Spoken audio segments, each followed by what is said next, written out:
A Center City store left in shambles after a group of teens ransacked the place. The store owner is saying that more than a dozen kids took part in throwing items off shelves and even attacked him.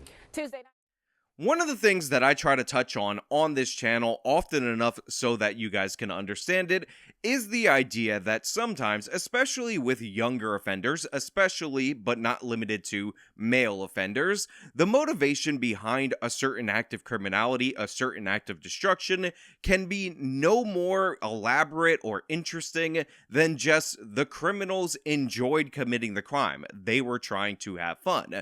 And this is an idea that was actually popularized by the late Colin Flaherty. Now, it often gets overlooked both by his detractors and by his supporters, but what Colin Flaherty would often say in relation to the knockout game is that the key part about it is not the fact that they're knocking people out, it's the fact that it is a game to be played, and you can see that in the results of these particular crimes. You can see that in surveillance video, which captures the faces of these kids post these crimes, and it's obvious, it's clear, they're smiling from ear to ear, and it just makes way more sense than this idea put forward by the left-wing media that all these kids are Aladdin, and in fact, they're only completely obliterating stores, knocking people out, robbing them, and then stomping on them after they're clearly unconscious and defeated due to the fact that they want to provide bread for their family. People want there to be these explainable, sensible motivations,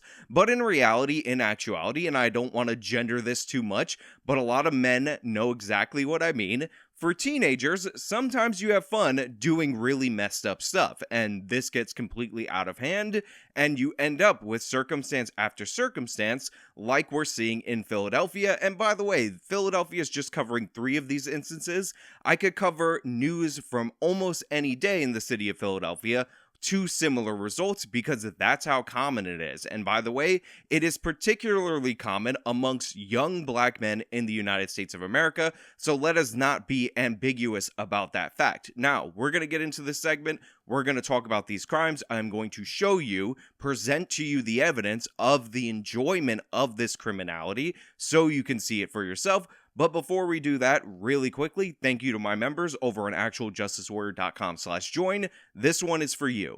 Yeah, Cheyenne Gray, we spoke to the store employee. He says nearly 24 young people stormed the store. They stole merchandise. They even punched him in the face. They say during all of this, a lookout held the door shut during the duration of the robbery and attack. So first and foremost, one of the things that I want to point out that the media just gets wrong here is the idea that the lookout was holding the door closed. No, this was a participant in the crime.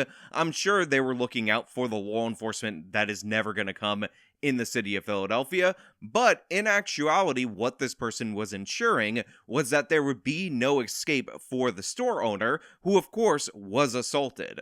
This store at 10th and Chestnut ransacked tonight by 15 to 20 young people. The suspect stole glass hookahs and assaulted the store employee, striking him multiple times in the face. It happened after 6 p.m. Now, 2 things from that portion of the segment are incredibly important, although one of them I'm completely being ridiculous about. So the first one is that, yes, they assaulted and repeatedly attacked the store owner in this case. Again, going to my theory that the so-called lookout was actually somebody holding the door in order to prevent an escape, because as I said before, this is about doing as much damage as possible, and that damage is not limited to property. Also, and this is incredibly important, the local news is ridiculous. This is not a glass hookah. This store at 10th and Chestnut ransacked tonight by 15 to 20 young people. The suspect stole glass hookahs. Now, you might say, technically, maybe, kinda, sort of, maybe it is a glass hookah, but let's be honest, this is a bong. What was happening was these kids were stealing bongs because, I don't know if you guys know this,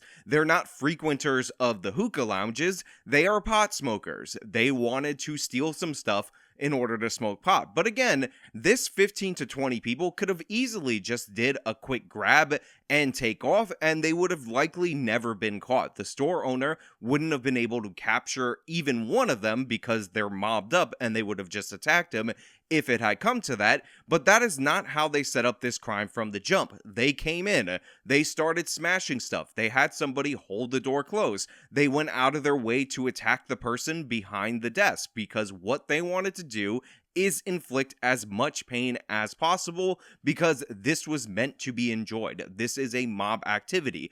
And again, if you're somebody who is male that used to be a teenager, you understand this semi-destructive nature, maybe not to this extent, that you would have had for your entertainment when you were at around that age. And commuters today reacted. Anytime there's no actual sense to any of the aggressiveness that anybody, kids or anybody, shows, it's obviously a concern because it's hard to figure out a way to avoid it and to keep yourself safe and to keep others safe. So I have to give this person a lot of credit that they just interviewed on the street. And by the way, normally when they interview people on the street, they're not the best and brightest. They're not sending their best. But this guy cuts to a very key component of these kind of stories that I want to touch on in a minute. Now, we all know that certain perpetrators don't get covered by the media for politically correct reasons. No doubt about it. These were the perpetrators involved in this incident. But also, and this is incredibly crucial, what he said about lacking a sensible motivation, making people uncomfortable. Anytime there's no actual sense to any of the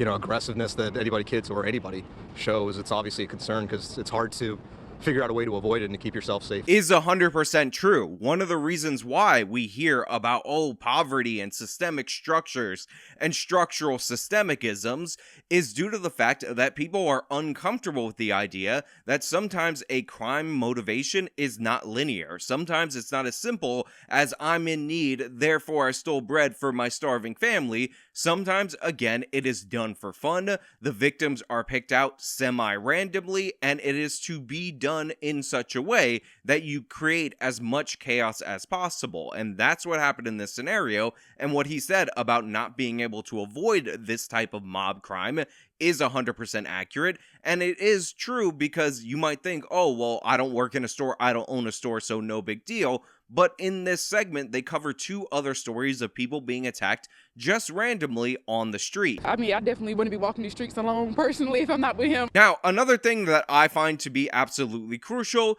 is this woman right here talking about how she doesn't feel safe walking on the streets. One of the things that also doesn't get emphasized by people on my side, honestly, is the fact that most people in these black areas don't want to be victimized by criminals either. This is a black woman, obviously, and she's not into the idea that women can be knocked out and robbed and then stomped out, all for the entertainment of teenagers within the community. That is not something she's on board with, and the overwhelming majority of black people don't want this to happen. This is one of the reasons why it's incredibly crucial that we continue to have policing in this area, amplify policing where it's needed, and get people on board. And luckily enough, 80% of the black population of this country is not in favor of defunding the police. They're in favor of keeping funding the same or increasing funding for the police because they have to deal with the consequences of this criminality. The media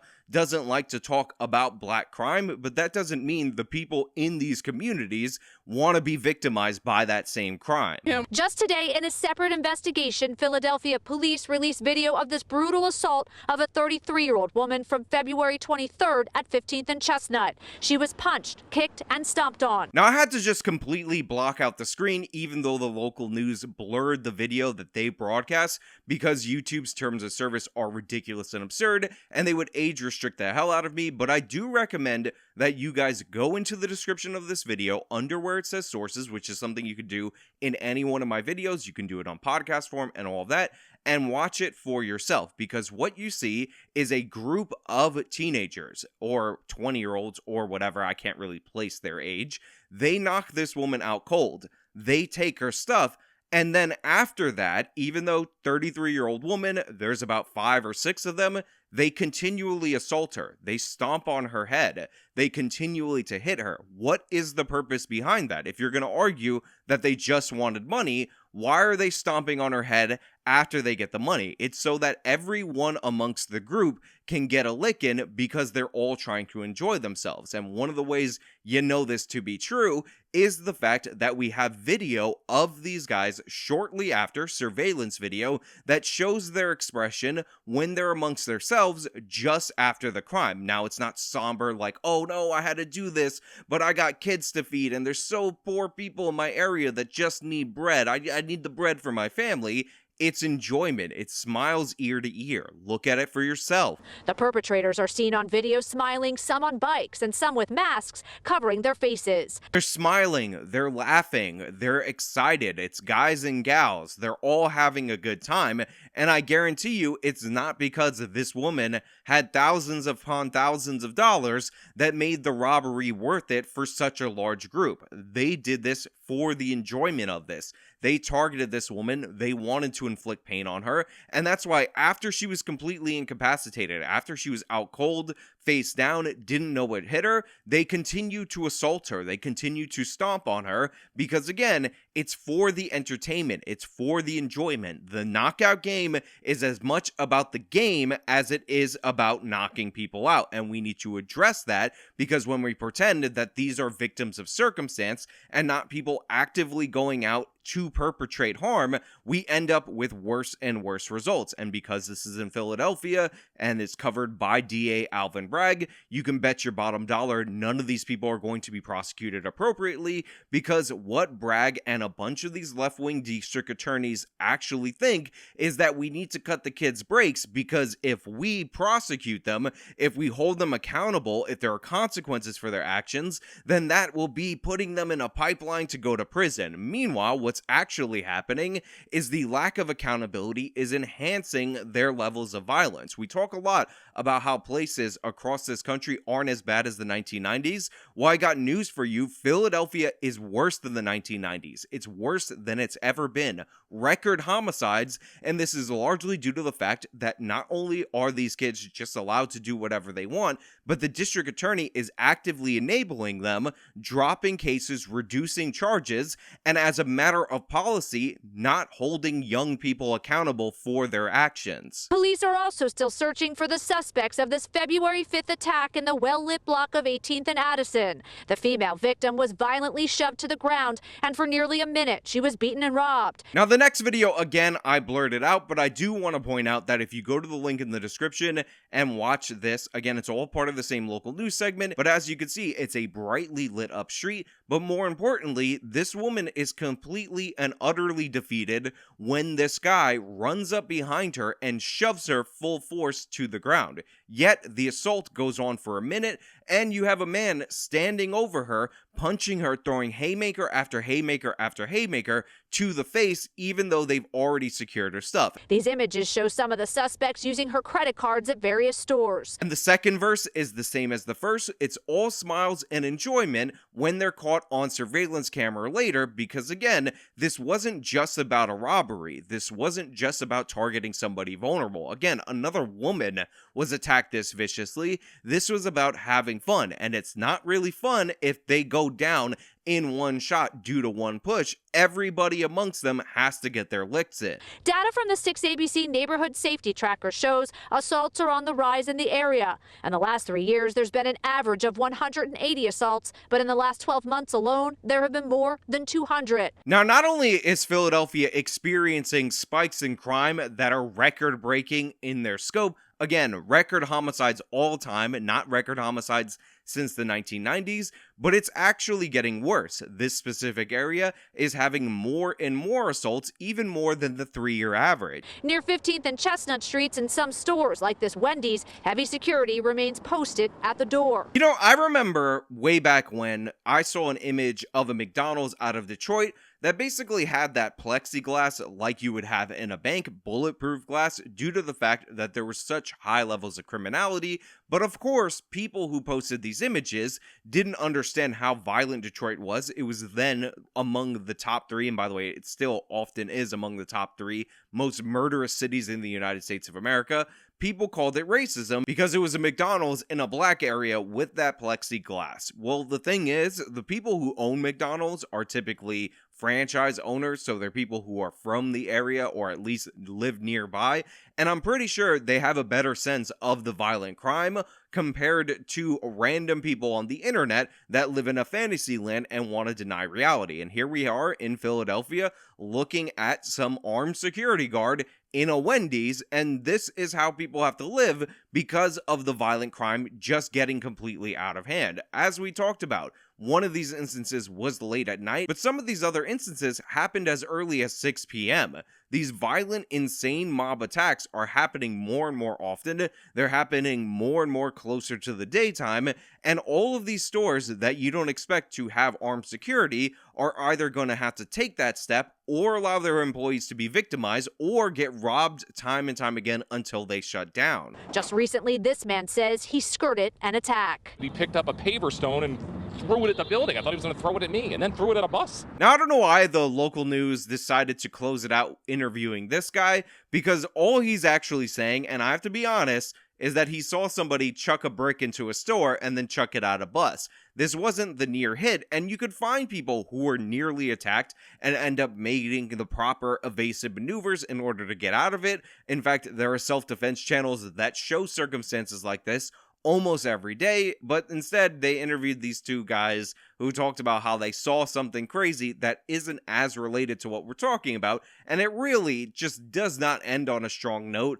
for this news segment. But overall, my takeaway, or what I want you guys to take away, is the fact that a lot of these criminals are doing it for the fun of it, and that might make you uncomfortable. That might not make sense logically, but the thing is, criminals do not operate based on this linear logic that you think they do.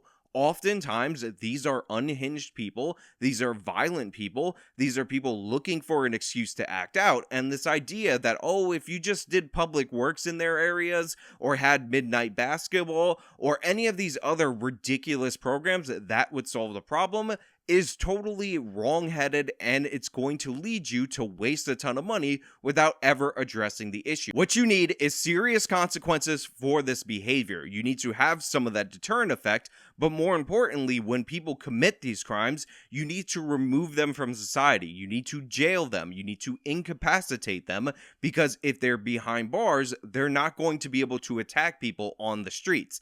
It is the most basic form of what you do in a criminal justice system.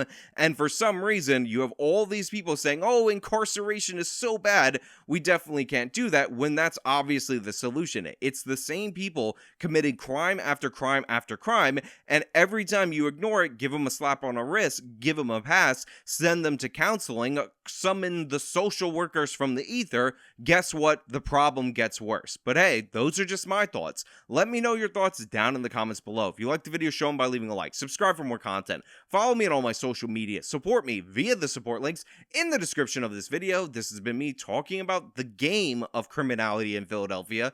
Till next time.